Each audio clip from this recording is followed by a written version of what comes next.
Então, Sardinha, vamos voltar no tempo. Vamos lembrar do Fernandinho. Todo mundo começa com preguiça. Ei, Era uma vez. Era uma vez. Um anão empelotado, que não era empelotado, era magrelo pra caralho. Então, onde você nasceu? Eu nem sei. Onde você nasceu? Como foi a sua infância? Como era a sua relação com os seus pais, com a sua família, amigos, escola? Um pouco da sua infância. Meu velho, eu nasci em dia 18 de novembro de 1969, São Carlos, São Paulo, que é interior do estado de São Paulo, São 90 quilômetros de Ribeirão Preto. Meu pai nasceu em Araraquara e minha mãe nasceu em São Carlos e eles se casaram lá em São Carlos mesmo e tal. Então foi ali que eu nasci. São Carlos foi minha terra durante uns 8, 9 anos. Eu vim para Ribeirão Preto aos 9. Aos 10 eu já tinha algumas coisas já montadas na minha cabeça, como a gente não tem noção básica de nada, né? Mas eu tinha uma noção básica do que significa a miséria, né? Eu, meu pai e minha mãe perdemos tudo que nós tínhamos aos 10 anos, aos 9 na verdade. Então meu pai e minha mãe eles eram tesoureiros de uma empresa que eles arriscaram com o meu tio, que Deus o tenha, e que esteja dando bastante chicotada nas costas dele, filho de uma puta, porque ele fudeu nós, enfim.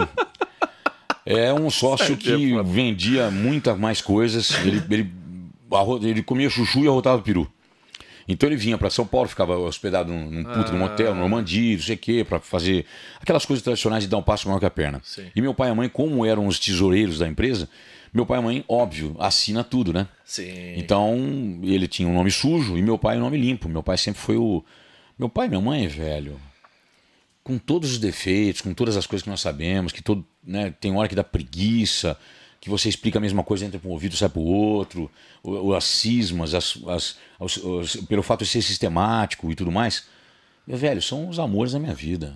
Né? Eu faço de tudo, eu dou minha vida pelo meu pai agora, minha mãe agora, minha filha agora. Pode trocar comigo fácil, nem olho. Né? Então, eu tenho orgulho de saber que meu pai é o cara mais honesto que eu conheço, minha mãe idem. Né? Então, meu pai sofreu pra cacete. Meu pai foi o cara mais vitorioso que eu conheço e o cara que mais roubaram dele que eu já vi. Assim, que alguém me contou uma história. Você perdeu quanto? 1 milhão. Meu pai perdeu muito mais do que isso. Né? Meu pai foi enganado, meu pai foi... E o grande lance é de ter coração bom, de querer ser um cara ponta firme. Sim. Então ele ficou devendo pro banco por causa da sociedade. Meu tio desapareceu no mapa, sumiu, desapareceu, deixou uma casa. Você não faz ideia. Você não faz ideia, ninguém faz ideia. Deixou casa, deixou toda um depósito forrado era uma venda domiciliar. Chamava-se Hiroshima. Não, Hiroshima era o maior. Jaxel. Tudo para casa, inclusive de roupas femininas, roupas masculinas, e plásticos e coisas, utensílios domésticos, tudo. Caramba, então era uma empresa que tinha um nicho de mercado maravilhoso. Muito bom, né? Isso nunca vai morrer, né? É como se fosse igual sexo. Sexo, música, não vai morrer nunca. Comida, não tem como morrer, né? A existência depende disso. Então, a venda domiciliar era muito importante. Só que meu tio tinha um lance de fazer compras absurdas e tal. Resultado, nós faliu a empresa, meu tio desapareceu de uma hora para outra, pegou as coisas dele e foi embora. Meu pai e minha mãe ficaram com todas as dívidas eram absurdas e dentro de banco, porque justamente era fazer o trocadilho para poder comprar mercadoria, era um banco que fazia naquela época. Então você não fazia direto com o consumidor, com o fornecedor. Nossa. E aí que fudeu, porque o banco cobrava do meu pai pensa, vou ser preso, meu nome. Então resultado, nós começamos a trabalhar e vender tudo que nós tínhamos dentro de casa. E nessa época, que foi a época que mais terrível da minha vida, que a gente tem uma noção básica do que significa a pessoa falar assim, eu passei fome. Passar fome nós passamos, toda hora. Né? Vai competir agora? Ele vai começar a dieta agora e vai começar a passar fome. Né? E eu também tenho os meus horários de fome, então isso é mole, é brincadeira de criança. Agora, passar fome é quando você divide um pão entre você, seu pai e sua mãe. Todo jantar. Isso sim, durante 6 meses, por exemplo. Né? Então a vizinha dava raspa de panela para nós.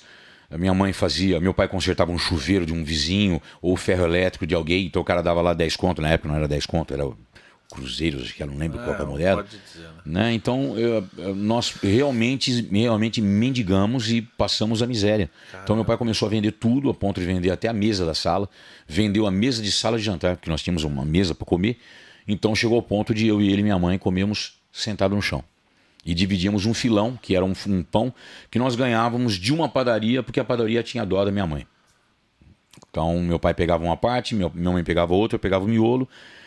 E assim nós sobrevivemos durante algum tempo, né? E eu tomava 2 merendas, eu fazia uma arruaça na classe, mesmo sendo um cara mais, na época eu era mais quietinho, sempre fui magro, pequeno pra caramba. Não mudou porra nenhuma. Mas enfim. Mudou, que tá bolado demais. Agora bolado demais, mas eu não posso crescer pra cima, eu cresço pros lados, foda-se. Isso. Então, eu pensei comigo, eu vou fazer bagunça pra poder descer. Isso era de verdade mesmo. Sério? Você arrumava confusão pra ir comer? Não com briga. Arrumava muito uma situação. Eu apanhava igual vaca na horta. Mas eu apanhei de todo mundo, né? Eu apanhei de preto, branco, amarelo, azul, japonês. Falei, eu vou te pegar na escola. Eu chorava e dava porrada de mim e eu ia embora. E depois minha avó ia atrás do cara. Isso aí. Minha avó no dia seguinte. Pera aí, eu vou te picar. Ela falava, vou te picar. Vou te picar? Nossa. Te picar, que eu ia picar mesmo, sabe? Não na faca, na porrada, né? Não, sim. Então eu tinha um lance de ser defendido pela família justamente porque eu era muito tímido, muito pequeno, magrinho e tal, não sei o quê. E nessa época foi exatamente a época em que eu tinha vontade de estudar, mas eu fazia alguma arruaça foda. Tipo, pegava papel higiênico, molhava. Tocava no teto. Tocava no teto na mesma direção do ventilador. E ficava esperando chegar a hora, a pessoa entrava. Professora! Todo mundo ficava esperando eu fazer isso. Nossa. Todo mundo ficava aquele silêncio, rindo e tal. Posso ligar o ventilador? Aí pode. Aí ela ligava o ventilador pra cima. Aí começava a derreter a água, né? Caía na tirar cabeça água, dela. Aí ficava aquele monte de papel caindo na sala, velho. Era o máximo da época. Aí, quem foi que fez isso? E foi pra fora. Enfim. E eu fazia isso. Só que tinha as horas que você não tem vontade de fazer. Quando não é seu isso, né? Então era desconfortável eu ser um cara bagunceiro pra mim, sabe? Não era bom. Mas eu sabia que eu ia descer e tinha a dona Maria Helena, que era uma servente. Ela sabia da minha história, sabia que eu passava fome em casa. E ela segurava um copo de arroz doce, num copo azul de plástico. Nossa, e eu segurava lembro de escola pública. Escola pública. No Cid de Oliveira Leite. E ela segurava mais um copo de arroz doce com 2 bolachas Core para mim tomar embaixo da mesa. Olha. Eu entrava embaixo da mesa do refeitório enquanto elas estavam lá limpando e eu tomava, aquilo ajudava a passar a noite. Sim. Porque à noite eu sabia que não, né? Que o jantar era o pão. Caramba, hein? Então, eu descobri isso a duras penas, né? Você tem uma noção básica do quanto a água bate na sua bunda. Só a hora que acontece.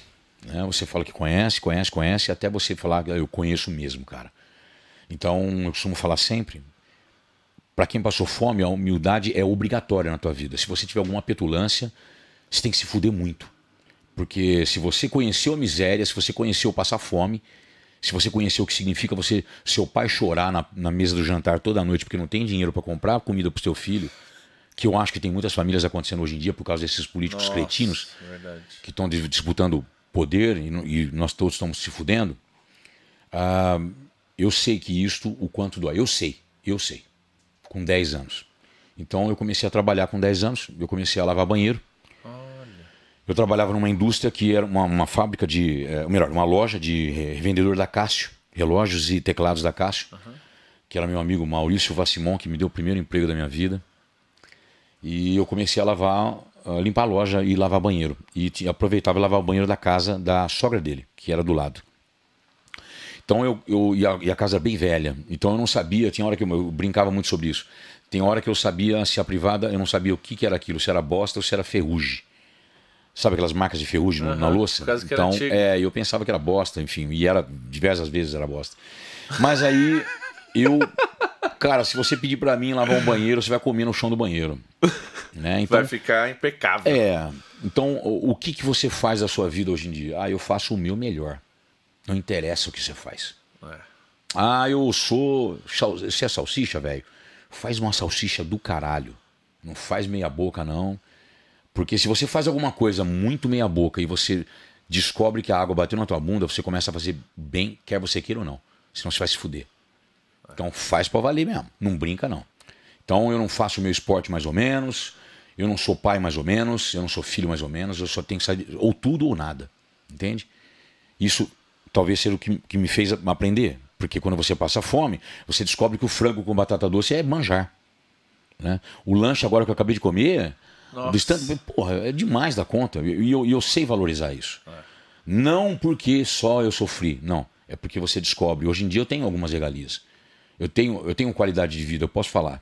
Só que é uma qualidade de vida em que eu só peço para as pessoas não me ridicularizarem. Então, quando a gente fala, por exemplo, eu vou fazer um voo, pelo amor de Deus, não me deixa 6 horas lá de conexão. Só se não tiver jeito. Mas eu peço. Isso não é petulância. É só você estar cansado da vida. Então, eu tive as minhas lições.